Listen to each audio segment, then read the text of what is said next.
Kalian pernah kepikiran nggak, jamur kuping yang sering kita makan di capcay, bakso, atau tumisan itu ternyata bisa ditanam di rumah. Dan yang lebih menarik lagi adalah satu kumbung kecil saja bisa menghasilkan panen berkali-kali selama 4-6 bulan. Hari ini kita akan bahas lengkap dari nol. Apa itu jamur kuping, kenapa peluangnya besar, cara membuat media tanam, orang merawat, sampai cara panen dan hitung-hitungan keuntungannya. Tenang, ini cocok banget untuk pemula. Pegang kopi atau teh kamu, duduk santai, dan mari kita mulai.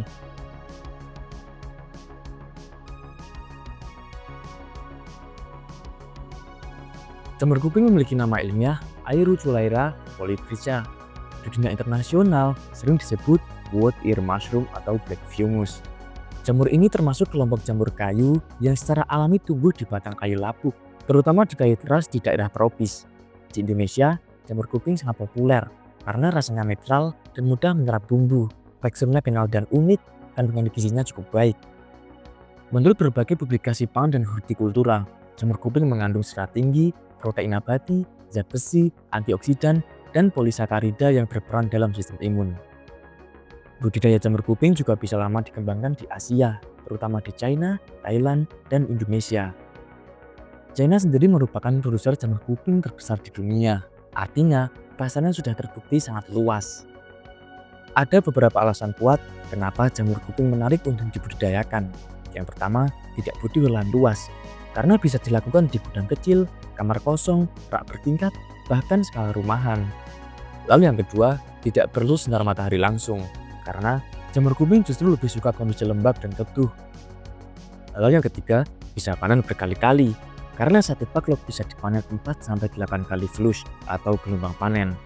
Yang keempat, harganya stabil. Harga jamur kuping segar relatif stabil di pasaran, karena digunakan restoran, digunakan UMKM, dan industri makanan.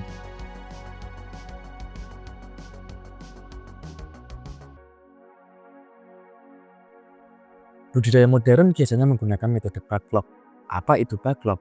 Backlog adalah media tanam berbentuk silinder plastik yang berisi campuran serbuk gergaji, dedak, kapur, dan air yang sudah diinokulasi bibit jamur. Jamur kuping tumbuh dari miselium yang menyebar di dalam media tersebut. Sekarang kita masuk ke bagian teknis. Bahan media tanamnya yaitu untuk komposisinya 80% serbuk gergaji kayu keras, 15% dedak halus, 3% kapur dolomit, 2% tepung jagung, dan air secukupnya hingga kadar air 60%. Kenapa kayu keras? Karena jamur kuping secara alami tumbuh di kayu keras yang lapuk. Hindari kayu bergetah tinggi, mengandung minyak, dan terlalu asam. Lalu, bagaimana cara mengukur kadar air 60%? Tesnya sederhana. Ambil media, pal dengan tangan. Kalau tidak menetes air, tidak terasa lembab dan menggumpal, itu sudah mendekati 60%.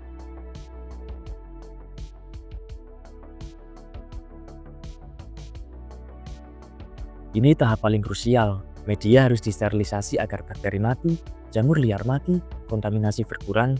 Dengan metode umum, kukus 6-8 jam pada suhu 95-100 derajat Celcius atau menggunakan drum sterilisasi. Jika tahap ini gagal, kontaminasi akan muncul bau asam, jamur hijau, dan jamur hitam, dan backlog gagal panen. Setelah media dingin, baru dilakukan inokulasi. Bibit jamur kuping biasanya tersedia dalam bentuk F1, F2, dan F3 atau siap produksi. Untuk pemula, gunakan F3 saja. Untuk prosesnya, buka tutup backlog, masukkan bibit 1 sendok makan, tutup kembali, dan simpan di ruang inkubasi. Untuk fase inkubasi, simpan di ruangan gelap dengan suhu 24-28 derajat Celcius dalam waktu 2-4 minggu. Miselium akan menyebar putih memenuhi backlog. Kalau sudah putih penuh, berarti siap untuk masuk fase produksi.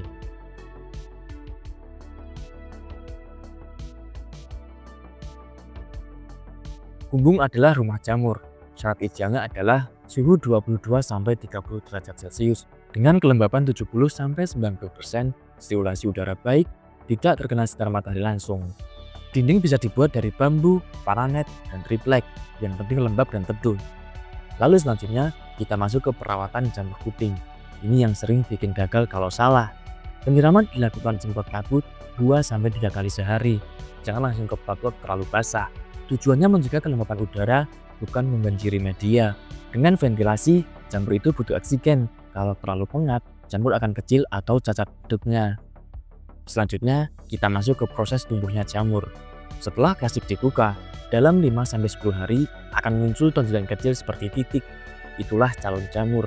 Dan dalam 3-5 hari lagi, jamur akan memperbesar seperti kuping. Itulah kenapa disebut jamur kuping.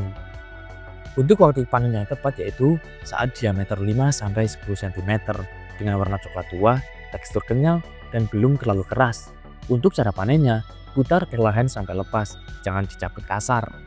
Setelah panen pertama, didiamkan 7-14 hari dan jamur akan tumbuh lagi. Satu backlog bisa menghasilkan 0,5-1 kg selama masa produksi, dengan produksi aktif 4-6 bulan. Sekarang kita masuk ke analisa sederhana skala 100 backlog. Dengan perhitungan 100 backlog, rata-rata produksi 0,7 kg per backlognya, kita akan mendapatkan total 70 kg. Jika harga 25.000 per kilogramnya, kita akan mendapatkan Rp1.750.000. Dikurangi biaya produksi kurang lebih 1 juta, masih ada margin, dan itu hanya 100 backlog. Bagaimana kalau 500-1000 backlog? Itu jauh lebih signifikan. Lalu selanjutnya, kita masuk ke masalah umum dan solusinya. Bagaimana kalau jamur tidak tumbuh? Penyebabnya biasanya bibitnya jelek dan sterilisasi gagal. Bagaimana kalau jamurnya kecil? Penyebabnya kurang oksigen dan kelembapan rendah. Lalu, bagaimana kalau jamur hitam dan busuk? Penyebabnya terlalu basah dan terkontaminasi. Lalu, tips untuk pemula. Mulailah dari 50-100 backlog dulu. Pelajari ritmenya, jangan langsung ribuan. Perhatikan kebersihan, suhu, dan kelembapan. Serta jangan lupa konsistensi dan disiplin. Nah, segitu Sobat Urban. Budidaya jamur kuping bukan cuma soal tanam dan panen. Ini tentang konsistensi, kebersihan, dan kesabaran. Kalau dirawat dengan benar, jamur akan tumbuh tanpa banyak drama. Dan yang paling menarik adalah ini bisa dimulai dari rumah. Sampai jumpa di video berikutnya. Salam Urban Farming Indonesia.